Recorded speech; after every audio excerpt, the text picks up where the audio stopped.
gente vai entrar aqui agora no assunto interessantíssimo, né? Monorepo, multirepo, SDKs e etc. Túlio, antes da gente falar, você tem algum outro ponto da empresa que você gostaria de falar? Eu acho que o que falta aqui agora para falar ali da empresa é contextualizar a empresa. Tipo, qual o Uhum. negócio da empresa? Ela é igual ao Inter, um banco digital? Ela é igual ao meio de pagamento, o Aricard, PagSeguro, a Pagar.me, etc. Só Uhum. contextualizar antes da gente entrar nas APIs expostas SDKs. Eu sou fã de APIs, viu? Eu sou fã de APIs. Pode mandar bala, só para a gente Perfeito. contextualizar. Beleza. Então, a EFI, a parte ali, EFI Bank, é o que fornece uma conta digital. Então, tem conta digital para pessoa física, tem conta digital para o empreendedor que não tem CNPJ e para a empresa que, né, quando a pessoa começa a falar 1000 ao contrário, né, que aí já tem o CNPJ. Eh, e temos a parte da EFI Pay, que é o nosso ecossistema de APIs, que é onde a gente vai focar aqui um pouco. Então, na EFI Pay você tem ali soluções de recebimentos e pagamentos através dessas APIs. Te respondendo, né, qual que é o foco ali da empresa? Hoje a gente busca ser uma das maiores, uma das 5 maiores instituições financeiras do país. Então, sim, temos concorrentes aí como Santander, Banco do Brasil, Inter, né. Estamos construindo aí o nosso ecossistema de soluções para conseguir trazer, o empreendedor ou a pessoa física para a plataforma e oferecer tudo que ela precise, né. Então, assim, ela não precisar, por exemplo, ter uma conta na EFI, mas ter uma conta em um concorrente, caso que eu precise de uma maquininha. Então não, aqui na EFI a gente tem maquininha também. Aqui na EFI a gente tem a parte de investimento. Já está no nosso site, mas, não está lançado ao público, só os funcionários têm acesso por enquanto. Pô, portabilidade de salário, minha empresa paga, sei lá, no Banco do Brasil, quero receber na EFI. É só pedir a portabilidade que vai cair. Quero fazer Pix, né, tudo a gente fornece o ecossistema completo, né. E a empresa está aí, Jefferson, com 16 anos, tá. É uma empresa que nasceu em Ouro Preto, né, na casa ali do fundador, foi a época que eu vim, então eu vim fazer estágio, quando eu comecei a entrar nas ruínas ali de Ouro Preto, ué, cadê a empresa? Era na casa, então eu cheguei nesse momento ali e Que tive a legal, cara. oportunidade de vir Que legal. ajudando a construir muita coisa, sabe. Que A legal. minha época de mão na massa aqui, ela era uma época que a empresa fornecia serviço de conta digital, mas ela, dependia dos bancos. Então, enquanto Gerencianet lá no passado, a gente precisava ali do Santander, Banco do Brasil, para poder fazer a integração. Então eu sou da época do PHP, integração via XML e arquivo remessa, para lá e para cá. Hoje em dia, né, nós já somos autorizados pelo Banco Central e a gente fala direto na fonte. Então todas as nossas integrações, particularmente a minha área aqui, que eu trabalho, na engenharia de software, é lidar com as integrações com o Banco Central. Então, não precisamos mais dos bancos para prover serviço de conta digital, a gente vai lá direto na fonte. E aí muda o cenário, né, que é mensageria, é disponibilidade, assim, estamos falando com o chefão, né, basicamente. Deixa eu só. Eu entendi, cara. Perfeito, legal demais isso aí. Essa história sua ficou muito, muito do caramba, Túlio. A empatia, não sei o nome que dá, esqueci aqui agora, mas retrata muitas realidades, né? Então, acredito que muita gente consegue se enxergar em tudo que você está falando. Agora, você falou que conversa direto com os meios de pagamento, ou seja, com o banco. Com o Banco É só- Central, né. então, você Não, não tem um intermediador por trás de não vocês estão conversando exatamente. direto. Né? Então, Isso aí, a então a gente complexidade aumenta ainda mais, porque vocês puxaram esse lado também dessa complexidade para vocês, né? A equipe isso que aí, está fazendo esse trabalho de certa forma. isso aí. Eh, você você ter o Banco Central ali como regulador, né, como o cara que vai te olhar, ele precisa Uhum, garantir que o ecossistema de pagamentos do Brasil, né, esteja funcionando e que uma empresa não ofereça risco, né, para o cenário como um todo. Então você ter o Banco uhum, Central ali, né, olhando, regulando, fazendo auditorias é um desafio, sabe, porque a gente uhum. tem que se evoluir muito, né, e particularmente, né, um dos projetos que estive envolvido, né, que a gente começou na pandemia lá em 2022 a implementação, foi o Pix. Então, lá atrás, quando a gente precisava fazer alguma manutenção e falava assim: "Pô, vamos fazer no sábado que tem menos gente usando, caso der algum problema, a gente faz, não impacta tanto". Hoje em dia isso já não é possível, porque a gente tem o Pix funcionando 24/7 e não tem essa de não de cair, não tem essa de ficar um pouquinho off, né. Porque você pode ter uma Uhum, pessoa que está usando ali o claro, nosso cartão de débito no posto, precisa pagar a gasolina e o sistema tem que funcionar, sabe. entendi, Então, entendi. E é vocês estão usando é Oracle por trás de tudo, né, o cloud, né. Tô brincando, brincadeira. Que o pode fala aí que o cloud você tá usando, que eu tô curioso agora. Cara, a gente usa a AWS, né. Ah, As nossas AWS, soluções AWS. estão ali, girando ali no serviço da Amazon. No passado, lá em, 2007, 2008, até acho que de 2007 a 2012, ô Jefferson, a gente tinha um cenário de data center próprio, que ficava aqui em Ouro Cara, Preto. sério? Você tinha um on-premise? Era aqui, isso aí. Vocês montaram um servidor? Cara, conta um pouquinho disso aí, cara, tô curioso. O custo disso aí hoje. Depois que É, e explodiu o cloud, vocês foram para o cloud, né, isso você tá o que falando. aconteceu foi que até assim, nossos backends hoje aqui, né, rodam Node, tá. E essa foi uma Ó, decisão que foi a galera não vai mas também foi em 2000 e quanto, não vai né? brigar comigo não, né, por causa Não, do não, não. É, tudo é é, Node.js, né? Node nem linguagem é, então não tem nem que se brigar, não tem nem o que xingar, né? Node nem linguagem é, então não é linguagem, então a gente a gente esse cenário de decisão, né, de Node, ele foi em 2014, porque a gente estava 2014? 2014. 9, 10, A 11, 12, já tinha 4 anos de tecnologia de Node. a primeira É, versão que a gente usou foi 0.10, pra você ter uma base. Então, entendi, assim, entendi. estava Mas muito aí a inicial. decisão foi pro ô Túlio, eu posso dar um chute, a decisão foi Uhum. devido à equipe técnica que tinha na época, não? Então, um dos fatores sim, e outro porque a gente usava PHP com Apache, né, com data Caraca, center velho, próprio. PHP com Apache? Isso. E Apache? e data center próprio. Então, assim, Entendi, não entendi. não tem como que a gente faz para escalar essa coisa? Não é dar um clique ali e ter É, mais não tem memória, jeito. você tem que comprar É, hardware, tem que chegar o hardware, é. tem que instalar o hardware. Sim, sim, Eh, sim. e aí naquele Sim, sim, momento ali, sim, cara, o que que dá para sim. fazer? Vamos tirar ali o vamos conversamos todo mundo, a gente tinha, uma equipe full stack naquela época, que já sabia JavaScript, e ó o filhão aí.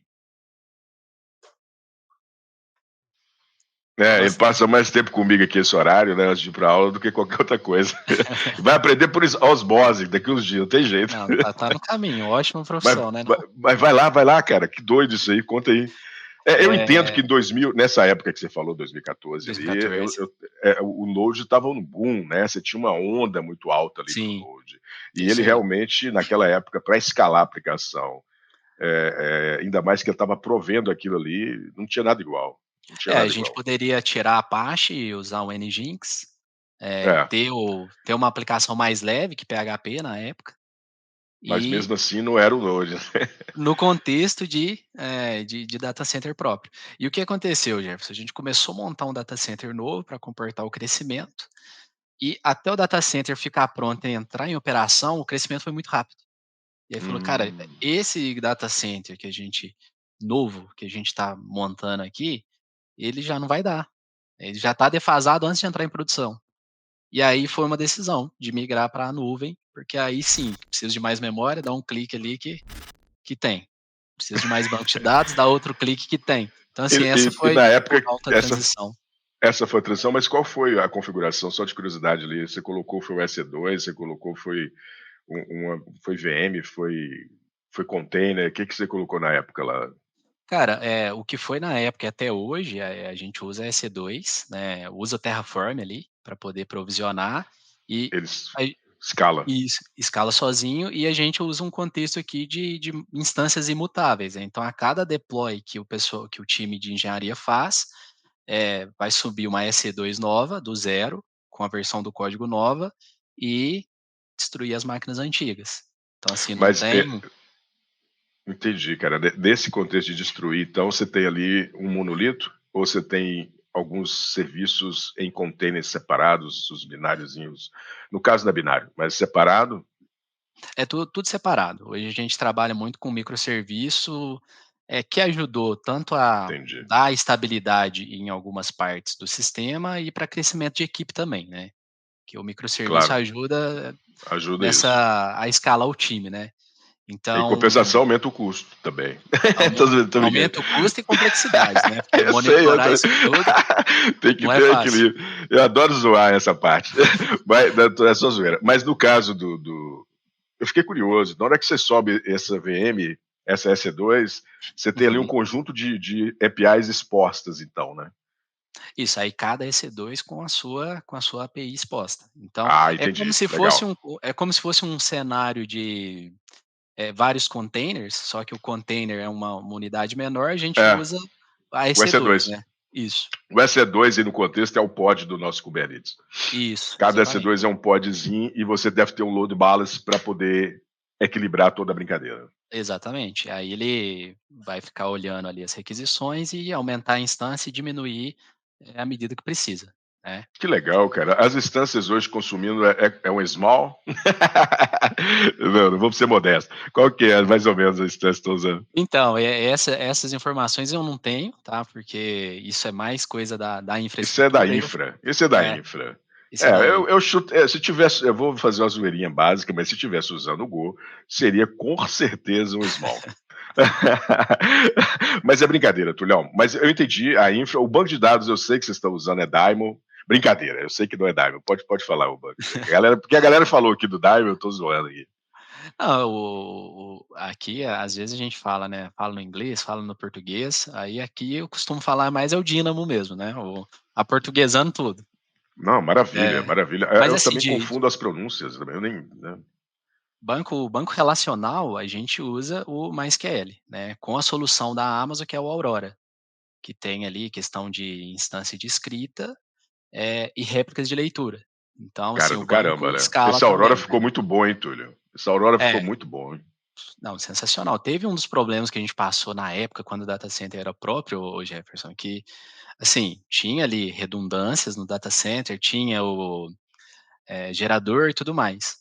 Teve uma Aham. uma certa vez que a energia caiu, né, o gerador acionou e deu um pico de voltagem, não sei o que que era ali, tá, Uhum. mas que isso foi suficiente para corromper um HD.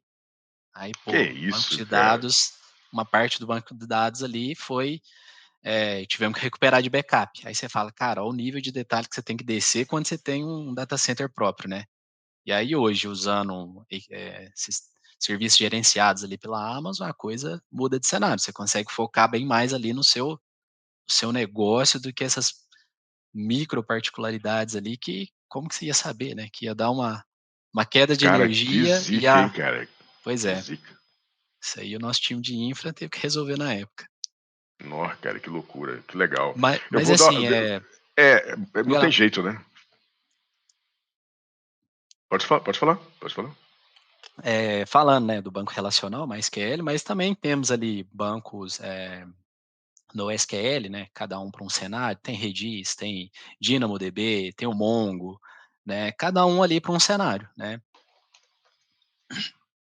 Sim, entendi. Você utiliza de tudo um pouco, né, Túlio? De De tudo tudo um um pouco. pouco. De tudo um pouco. Eu vou mandar um abraço aqui pra galera do LinkedIn. O Cássio Botaro tá ali agarrado, perguntou, fez uma pergunta, mas essa pergunta é de caravana. Cássio, eu não sou o cara da caravana, mas é uma brincadeira, é que tá querendo juntar a galera para ir nos eventos. Vou mandar um abraço aí pro Wander também, que tá aqui, o Tiago Nogueira, o Fábio Oliveira, que tá aqui no LinkedIn. Abração pra vocês, obrigado aí por estar assistindo a gente. A galera perguntou aqui qual que é o banco, você já respondeu, né? Eu acho que é a pergunta do banco aí, todo mundo fica curioso para saber que banco. E o banco é híbrido, pelo que a gente percebeu, né? Vai depender do cenário e da necessidade.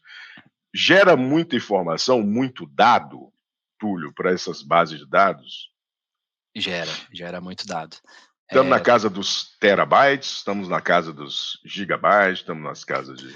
não, o Tera já Já já atingiu já o atingimos terabyte. eles, já atingimos, é. E Caraca, hoje caraca. hoje a empresa está aí com 350 funcionários para mais, né, Nossa, muita grande gente, hein, parte cara? aí de TI, né.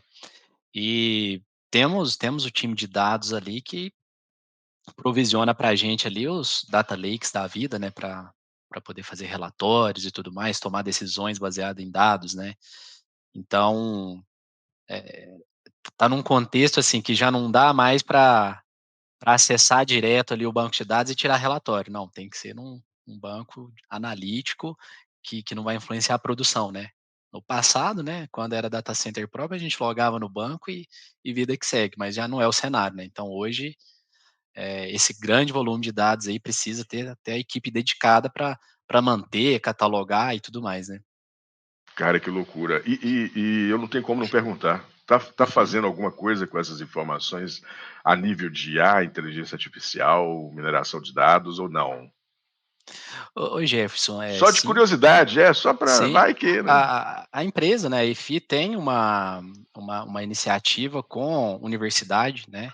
A EFI apoia muito a questão de ter o estudo, né, de ter a formação, seguir ali aquele, vai para a universidade, vem, faz o estágio, e aí a depender é efetivado ou não e tudo Que mais. legal, hein, cara. Então a EFI tem uma parceria ali com o núcleo É, das universidades, escolas próximas da região para tentar alocar esses a profissionais. Que aqui legal, cara. Isso tem que falar mais sobre isso e jogar pois é, isso. e eu É, vou chegar na parte da IA aí e dos dados, né, mas tipo, aqui em Ouro Preto é um lugar que tem muita empresa de engenharia, né, mineração. Então, assim como essas empresas, têm aqui um celeiro de talentos para pegar engenheiro metalúrgico, engenheiro de minas, a EFI também tem, né, uhum. porque aqui tem engenharia da computação, sistemas de informação, ciência da computação, eh, assim como as empresas de engenharia têm, a EFI também tem buscando essa parte de tecnologia. E tem, assim, tem a parceria, né, temos programas, por exemplo, de mestrado rodando na UFOP, com parceria com a EFI, para utilizar desses dados para alguma, por exemplo, trabalho de análise de fraude, né, utilizar toda Sei. essa base, com supervisão, né, do nosso time e desenvolvendo um programa de mestrado, bancando bolsas, por exemplo, né. Aqui também, do lado da empresa, tem o IFMG, né, o Instituto Federal, que já estamos em conversas para se criar um curso de tecnólogo, né, para a população, né, para esse entorno que a gente está aqui, né. Que Estou falando legal, muito do cara. entorno, que é da onde eu estou, mas hoje a Claro, empresa claro. Não, ela mas ela roda fantástico. no modelo remoto também. Então a gente tem dev, comercial, marketing espalhado no Brasil todo, sabe. Acho que tem gente até Entendi. fora do Brasil aí. Ó, que legal, cara, que legal. Isso é fantástico, né. Tem que alimentar, tem que valorizar a região também. Que bacana, porque hoje Exatamente. hoje está tudo muito remoto, né, tudo passo hoje, da grande maioria de tudo é remoto, né, É é isso aí. remoto. Mas enfim, cara, fantástico, muito doido Ô isso aí.